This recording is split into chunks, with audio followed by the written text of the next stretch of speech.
Hey internet people, it's Sky and I have to be really quiet because it's nighttime. If you're new here, hi, I'm writing a book and this is a chapter 1 that I've already written and read out loud on YouTube. I'm basically like here writing a book about Abel and about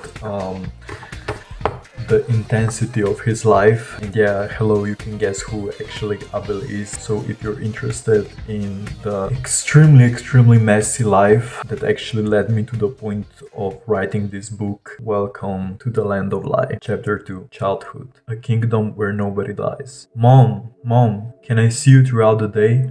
Abel asked. No, I'm sorry. I can't be with you while working, but I'll be just one room away, working in a kindergarten.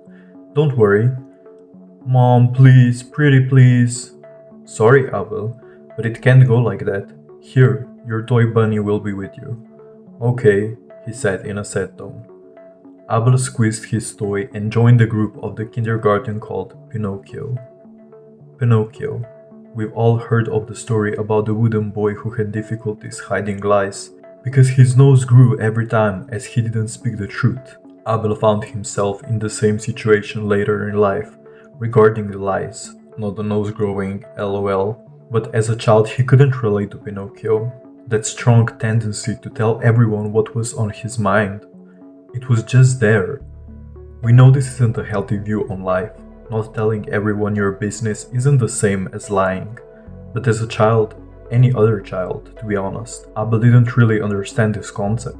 But the religious don't lie was already ingrained deeply in his head. He couldn't get rid of that thought without having some kind of strong inner conflict about it. But this chapter isn't about this. It's about the most precious time, the time of early childhood, when everything and nothing makes sense at the same time. Small world a child is slowly getting to know, so he could then recognize the big world, full of opportunities but full of the ugly as well. If you are, as already mentioned, fairly privileged, childhood can be magical. Life is just simple. Even if really bad things are going on, you don't realize the full extent of it as a child. You can't put it into words. You just feel the uncomfortable emotions without having enough words to explain what you actually feel, and that's, at least in my opinion, the most scary part of childhood. Besides the outer problems, having mental issues as a child is so incredibly hard, you can't even explain those feelings. But it's not that bad when you have at least some type of stability around you. See, Abel was visiting the kindergarten called Pinocchio, the most magical place of his life. Even his mom was working there, but Abel was often sad that he couldn't see her during his daycare and her work. They weren't in the same department because it's against the rules of daycare centers. No family, learning the basic everyday things and getting used to socialize, to understand what's a wrong and what's a right way to act. It's actually mind-blowing to think about the kindergarten as a place of work. When you're a child, it all seems like a fairy tale. Preschool teachers chilling there. But it's not like that at all. Being a one person trying to lead 20 small kids through the daily routine and every aspect of curriculum, that's honestly art to have it all together as a worker. Abel liked every single aspect of Pinocchio.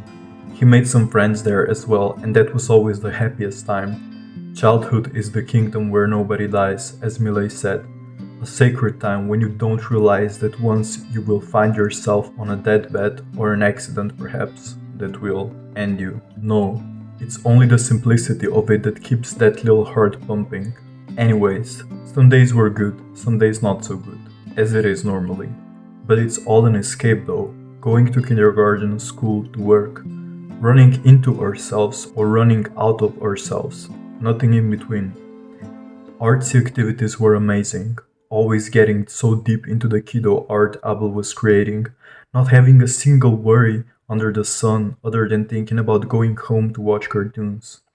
Wings Club, Grim Tales, Looney Tunes, the most nostalgic time of the 2000s kids, slipping into a warm, colorful reality of those shows which guide child's minds into places no adult can imagine, because they either forgot how it is to be a child or more likely don't know the reality of their kid because they're tens of generations apart. Abel was constantly in his own world, not really trying to fit into the reality of others. Cartoons, Barbie dolls, and lots of glittery items. Basically every 2000s kid's reality with the rise of the cartoon industry and the simplicity of the early internet. As Dorian Bridges said, there are times before and times after the internet.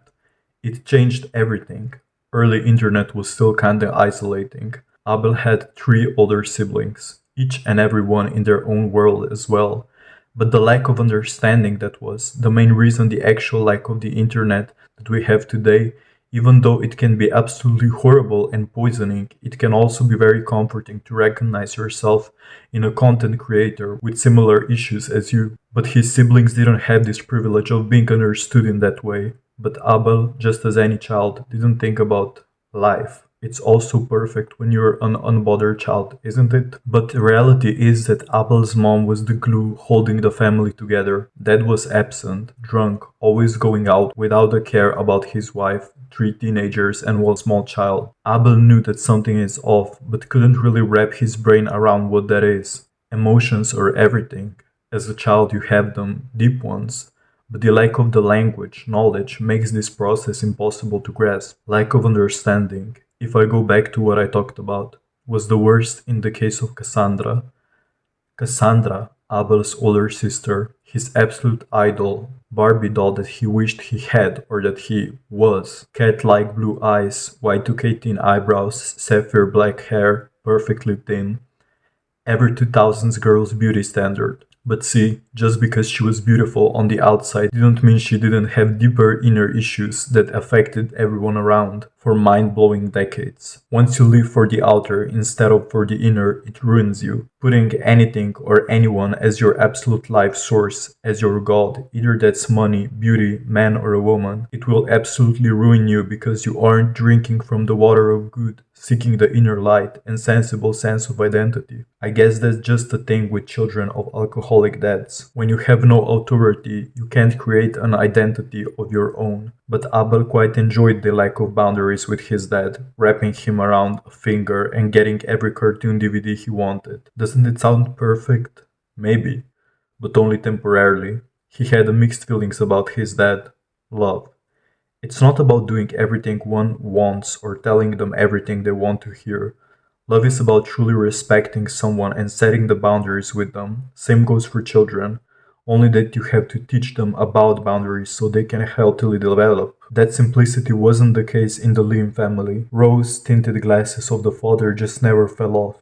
That's why the kids didn't understand this inner conflict they always had towards him, never knowing if they should adore him or hate him. Years later, Abel felt very bad about having that kind of relationship with his dad, but in a really disturbing way that Charles made him feel. You know, Charles, the middle-aged family friend. But let's save that disturbing story for later. Kindergarten, Pinocchio. The bond with the girls and resentment towards the boys was strong in Abel's case. Until his 21st year on this earth, it didn't even occur to him that this might be related to issues with the male figure of the family. Always one of the girls, not just the boy among the girls. Come on, it was the Y2K era. The rise of girly cartoons and toys he was exposed to was just a way of getting closer to imitate Cassandra and get along with the girls that surprisingly almost all wanted to be in his circle. Playing princesses, drawing boobs on the floor, even peeing in the kindergarten in the backyard. Ah, the memories of those simpler times. Even something as pastries seemed magical in that era. Everything was colorful, or at least it seemed colorful. It certainly was while visiting the cousins. His favorite cousins on his mom's side were Liam and Chloe. His dad's side barely made any impact on Abel. Liam, at that time annoying little cousin of Abel, was 3.5 years younger than him. Chloe was older for about 8 years, already stepping into the teenage years and found Abel a bit annoying, as any teenager does when it comes to little kids, but they all had great relationships overall. Chloe was one of the children from one aunt and Liam one of the children from the other aunt. Going to Chloe's was once again like going to himself in a wannabe female version. She was also his idol and everything he wanted to be. Her big blue eyes and long blonde hair were fascinating to him. Every time he visited her, there was this magic around. family, very religious, full of peace and playing happy songs at every family gathering. Abel liked going there, it felt like home. Even when he got older, there was just so much peace at Chloe's house. Aunt Isabel had everything under control. That's how she kept the family going. Sadly, she was a single mother to her 3 children. Abel and Chloe liked to play. On the other hand, there was Liam. Visiting him also felt quite magical, but it could be also miserable at times. His family was strict as they could be. The "because I said so" always flew across the room. Abel never understood that as a child. It always felt so wrong to him. "Liam, how can you survive in this house where you are bombarded with so many rules?" Abel asked. "I'm used to it anyways. Better to listen than to get into fights," was always his response to Abel, that could not grasp the idea of living like that. Dad was absent, as mentioned, so most of the time responsibility fell onto the mom.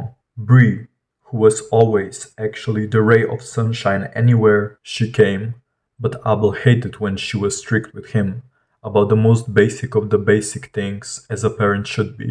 That's why it's so important that a child has strong masculine and feminine figure while growing up. But who suffered the most was actually Sister Cassandra.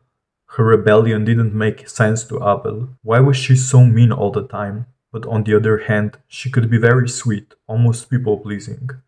See, Cassandra had a secret, a very painful one. And that was one of the reasons it all just went downhill in Abel's childhood. That's it for this chapter. The next chapter's title will be Cassandra's Painful Secret. So if you want to hear more about Cassandra's painful secret, you can stick around. And if you are one of the very, very, very few viewers that actually watch this video, thank you so much. And I hope you have an amazing day or night. Sky loves you, God bless you, and I can't wait to interact with you on this platform. Bye bye.